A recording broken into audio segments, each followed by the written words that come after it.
The Crosse Warming Center is closed for the season. That means 15 homeless people no longer have a place to stay every night. So what happens to those people now? News 8's Carrie Vick joins us with the story.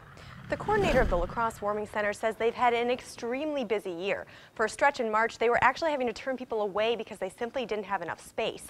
And now that it's closed, all those in need will have to find a new place to stay. As the signs of winter fade, so does the daily reminder of the homeless need in La Crosse. We just closed Monday morning, April 1st at 7 a.m. The last of the guests left that morning. You know, with the warming center, the door for the guests and the volunteers being on West Avenue, and as busy as that is, there are a lot of people that before weren't aware that we even had homeless people. It's really helped as far as the awareness. While the steps of the La Crosse Warming Center are empty, it doesn't mean the homeless are gone. Now they'll have to find new places to live until the center reopens in November. Some have gone to live with family, some have friends that they're able to stay with, some have cars and are sleeping in their cars. We handed out sleeping bags the last night, you know, so that people could take those with them.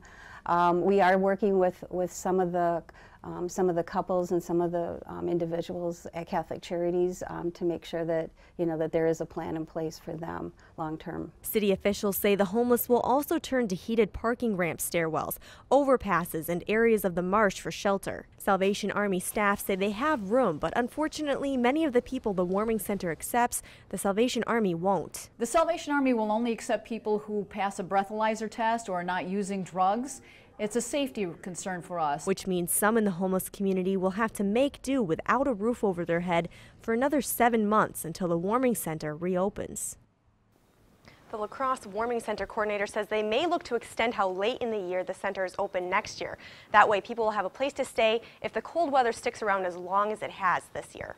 Thank you, Carrie. The Warming Center is open every night from November to April 1st. The coordinator says it takes more than 40 volunteers a week to keep the center running.